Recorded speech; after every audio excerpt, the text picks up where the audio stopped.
Salut à tous, c'est Biflindi, Biflindi. Je vais vous présenter aujourd'hui la dernière figurine de chez Pop, Elsa, la Reine des Neiges. C'est con quoi, c'est une revue de vape. Ah, ok, bon ben, du coup, je vais vous présenter autre chose, hein, c'est une review de vape apparemment. Donc, je vais vous présenter la dernière box de chez I, la S6 classe G. Oh oui. C'est parti, abordons les aspects techniques de la box.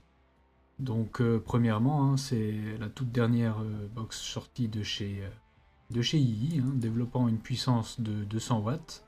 Elle accepte donc deux accus 18650 via son clapet. Voilà, petit clapet plus moins, donc en série.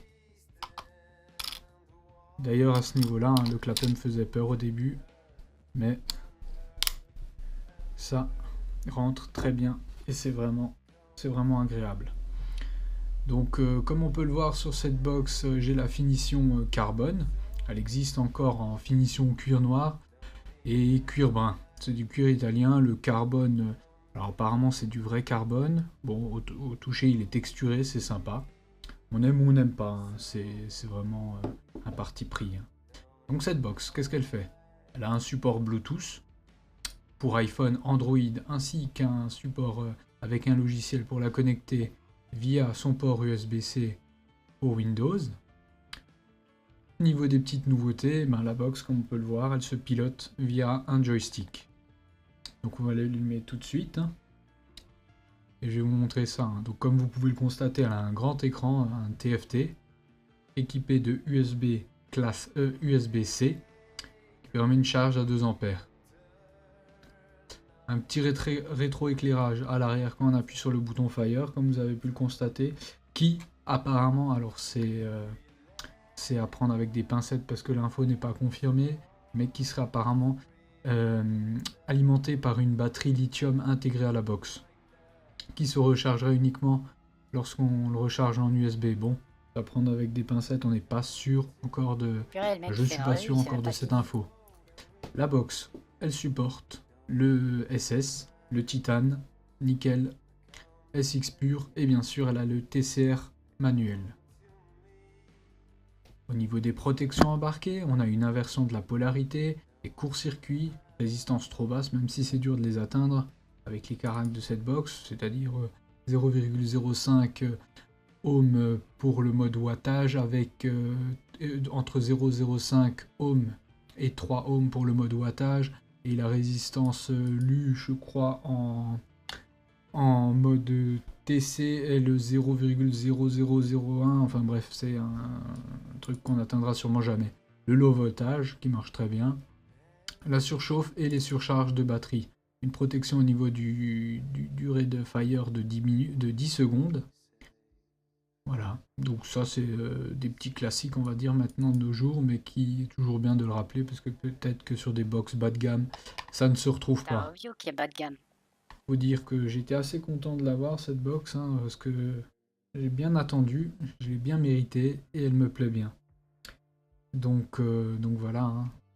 Sinon, au niveau des menus, ça c'est vraiment la grande nouveauté par rapport à sa concurrente directe, hein, c'est-à-dire la DNA 200, c'est le menu, hein, avec une personnalisation qui est quand même assez poussée déjà pour le moment, et bien que ça va venir, hein, encore plus. Donc pour rentrer dans le menu, on appuie sur le bouton Fire 5 fois. On a donc la sélection des polices, les paramétrages divers, le réglage température, unité, type de coil, réglage du TCR, donc on peut faire directement sur la box, donc plus besoin de la connecter directement au PC. La compensation de la température, la veille, l'appairage Bluetooth avec l'application qui marche très très bien d'ailleurs. Le réglage de l'horloge, alors bon, voilà, le réglage de l'horloge c'est quand même le gadget inutile, mais bon ils l'ont mis. Le mode d'affichage mon gauche-droite, les sélections des fonds d'écran, pour l'instant il y a une vingtaine de fonds d'écran, on va garder celui que j'avais qui était correct, enfin qui me plaisait. La luminosité, c'est un écran qui est très très lumineux, donc si on le met à fond, il sert de lampe torche. Si vous êtes perdu en forêt, la langue, en français ce sera mieux. Sinon au niveau de la vape, je l'ai testé uniquement en mode wattage. Donc en mode wattage, il y a un petit truc qui est, enfin, plusieurs petits trucs, mais il y a un petit truc qui est assez cool, c'est que on peut donc facilement changer ces modes en appuyant sur le switch vers la droite. Donc ces modes ils se comptent comment? Il y a le mode soft, donc le mode soft en fait c'est un mode de vape qui va commencer, par exemple si vous lui mettez 50 watts, elle va commencer à 40 watts et monter progressivement jusqu'aux 50. Le mode standard, qui quant à lui va envoyer directement la puissance demandée. Le mode Powerful et Powerful Plus, qui à eux deux vont en fait augmenter, qui vont un petit peu envoyer un peu plus de patates. Donc c'est-à-dire pareil sur le coup des 50 watts. Si on lui demande donc 50 watts, il va d'abord en envoyer 60 et ensuite va descendre progressivement aux 50. Donc ça c'est vachement bien quand on a des gros coils qui ont besoin de plus de puissance. Et ensuite les SXIQ S1, 2, 3, 4, 5 qui là en fait sont les courbes. Donc on va pouvoir régler, personnaliser sa courbe de chauffe, ça c'est tip top. Donc ça c'était concernant le mode wattage. Pour le mode joule et pour le mode température, il se règle en joule. Donc support du SS316, TI, nickel, manuel TCR et le SX pur.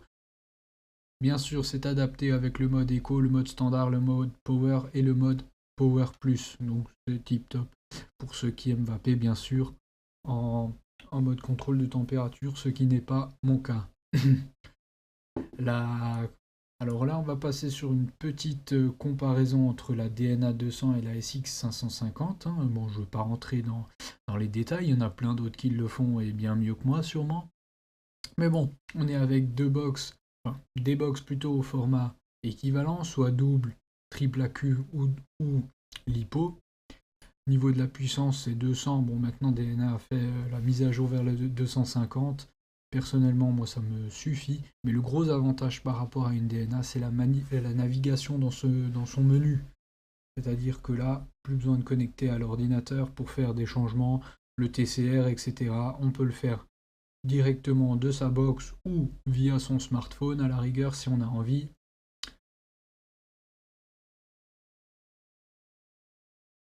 Donc voilà, après... Après, bien sûr, on dira niveau.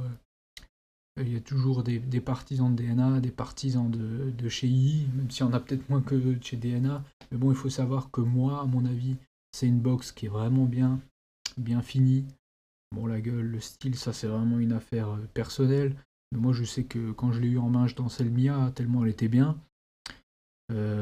Tellement bien finie, en fait, c'est une des premières box que je déballe et où je me dis waouh, elle a de la gueule. Donc moi, si j'ai un conseil à vous donner, si vous avez les moyens, si vous avez l'envie, achetez-la parce que elle est tip top. C'est la petite conclusion de ma petite review. C'était assez sommaire, je sais, il faut être indulgent, on va dire, parce que c'est la première fois que je me lance dans l'exercice. J'espère que ça vous aura plu.